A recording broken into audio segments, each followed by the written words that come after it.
두 통을 만드는 거죠. 그냥 한 통 갖고 두 통 만들면 됩니다. 그럼 두 통 만드는데 어떻게 만들어야 돼요? 이미 여러분들은 어떻게? 한 두어 달 전에 뭐 해놓으셨습니까? 처음에 월동됐을 때 침대 2개 정도는 제일 위에 질러져 있지 않습니까? 그리고 이거는 없겠죠. 아예. 근데 여기서 한 가지 참고를 하실 게 혹시 여기 지금 침대 질러놓고 쓰시는 거예요? 이 문제 감을 못 잡아요. 청계달 안 걸치니까. 예? 청계달 걸치잖아. 예, 그러니까 제가 청계다리라고 침대라고 제가 말씀드린 청계다리거든요. 네. 침대를 안에다 미리 질러놓으시는 분들이 계세요. 열십자로 해놓거나 얘들 방향이 어디로 갈지 모르니까 이걸 하셔야 돼요. 왜냐면 침대가 질러져 있으면 머리집을 지어 내리다가 몇 공간 끼워놓잖아요. 나중에 메꿔집니다.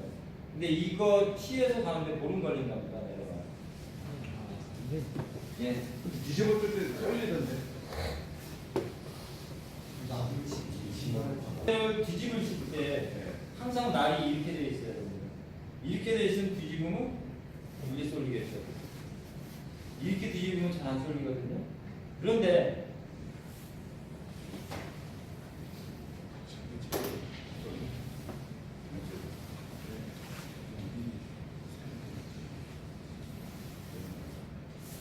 여기 지금 벌집 색깔을 보셨을 때 꿀이 있습니까? 없습니까? 있습니다. 꿀이 있습니다. 여기 꿀이 있습니까? 꿀 없습니다. 한대 놓고 조금 벗겨보세요. 잠깐만요. 이건 다 밑에 부분이기 때문에 다 유충광입니다. 이거는 안 잡아줍니다. 이거 다 유충광이잖아요. 거기 하얀 부분이. 예. 여러분들이 아셔야 될 게 먹이를 어떻게 저장합니까? 먹이.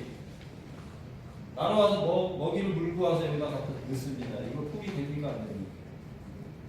꽃에 가서 꿀 물어옵니다. 꿀입니까? 뭡니까? 꿀이라고 그러면 안 돼요.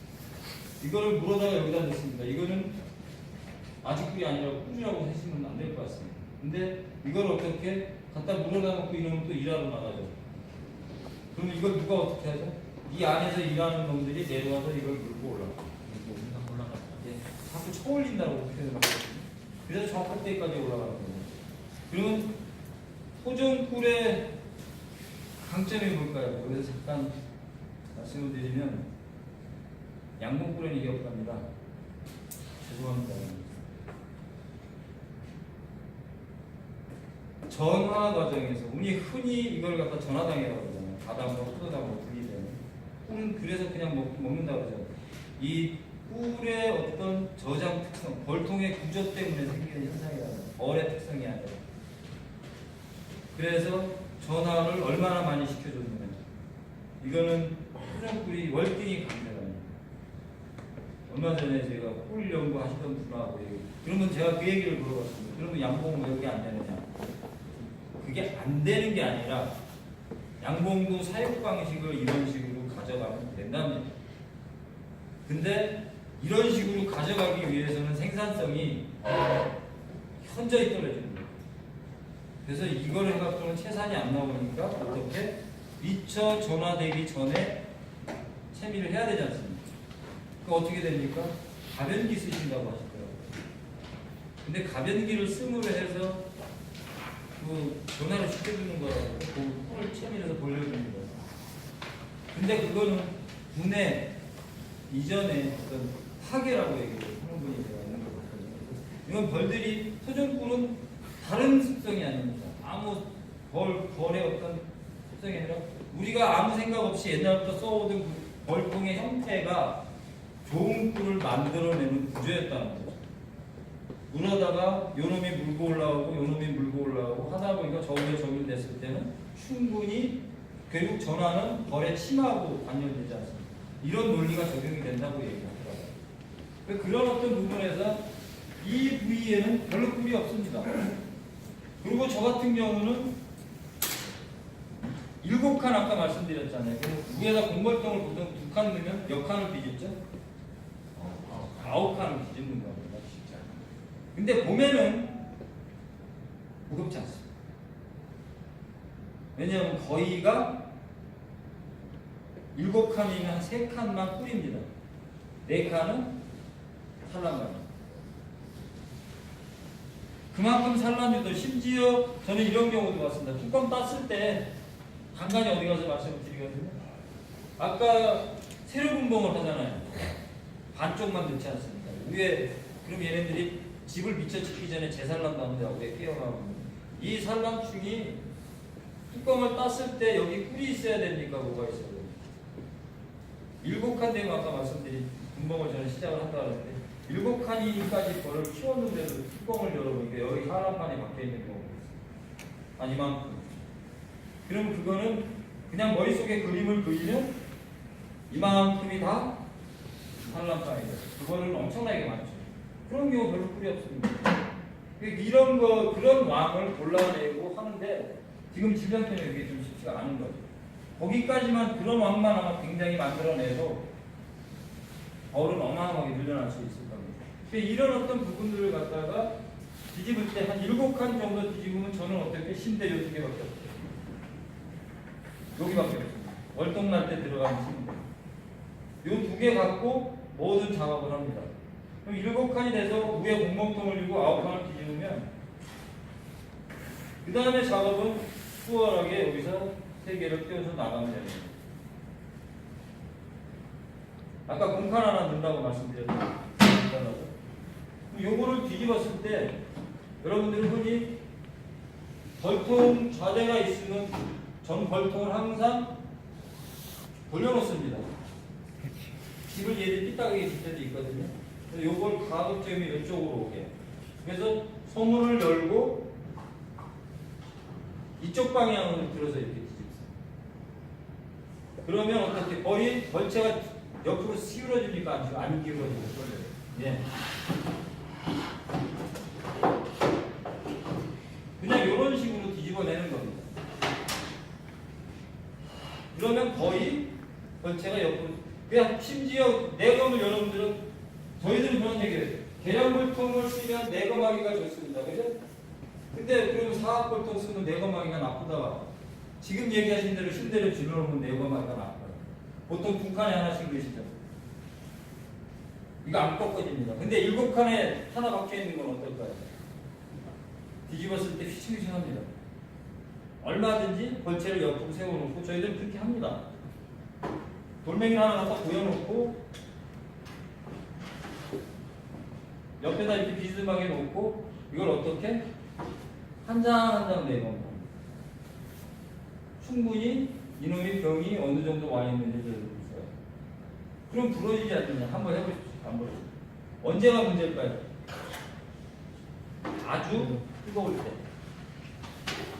그때 이제 하고 나면 분봉을 내가 다 했다 그러면 저희들 저 같은 경우도 2칸에 하나씩 침대 꽂아서 막 외부에서 들어옵니다. 항상. 그러니까 이 침대를 여러분들은 얘가 집을 어디로 지을지 모르니까 어떻게 이렇게도 질러놓으시고 이렇게도 질러놓으시고 그래서 이쪽도 붙고 저쪽도 붙고. 근데 저는 다르죠. 벌이 집을 지어 내리는 걸 보면서 침대를 질러줍니다. 1, 2 지면 이렇게, 1, 2 지면 이렇게 보면서 하니까 짓고 내려간 뒤에다가 침대를 꽂아주는 거예요. 물론 이 꽂는 과정에서 거기 유충망이 있으면 유충은 다칠 수도 있겠죠. 그러니까 항상 그 차이. 근데 왜 그 방법을 말씀드리냐면 집을 지어내리는 속도 때문에 그렇습니다. 최대한 빨리 집 짓고 뭐 해야 되죠? 산란유도 해주셔야 돼요. 분봉을 하기 위해서. 여기서 또 한 가지 부탁을 드리고 싶은 게 꼭 이걸 하셔야 됩니다. 내가 증식으로 갈 거냐?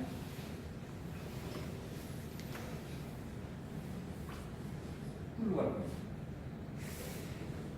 근데 토종벌 하시는 분들 욕심이 굉장히 많으시죠. 양모하시는 분들을 보면 어떻게 하죠? 모든 꿀을 뜨기 위해서 밤꿀 직전까지 뭘 합니까? 분봉 억제를 계속 해요. 꿀 뜨기 위해서. 근데 토종벌 하시는 분들은 분봉 억제가 이렇게 쉽지 않거든요. 그거 해주려면 저는 한 21일 정도는 늦춥니다. 아래 올리고 막 해가지고 늦추긴 하는데 계속은 안 되잖아요. 그러니까 어떻게 해야 되냐? 작업을 해야 됩니다. 그러려니까 꿀을 정작 떠야 하는 그 시기에 토종벌이 가장 단점이라고 할 수 있습니다. 그러니까 그걸 차라리 어떻게 분봉 시기를 땡기시고, 저 같은 경우 양봉을 갖다가 작년에 무참하게 땡겼습니다. 4월 초에 아예 작업을 해버렸습니다. 그거는 걔네 손을 내가 잘 못 보니까 다 광가리도 해버리고, 제 공장에 작년에 1년 동안 숯벌이 하나도 없었습니다. 여러분들 숯벌 통제하려고 힘들어하시죠. 저는 4월에 해버리니까 아예 숯벌이 없더라고요. 1년 내내 숯벌하더라고요.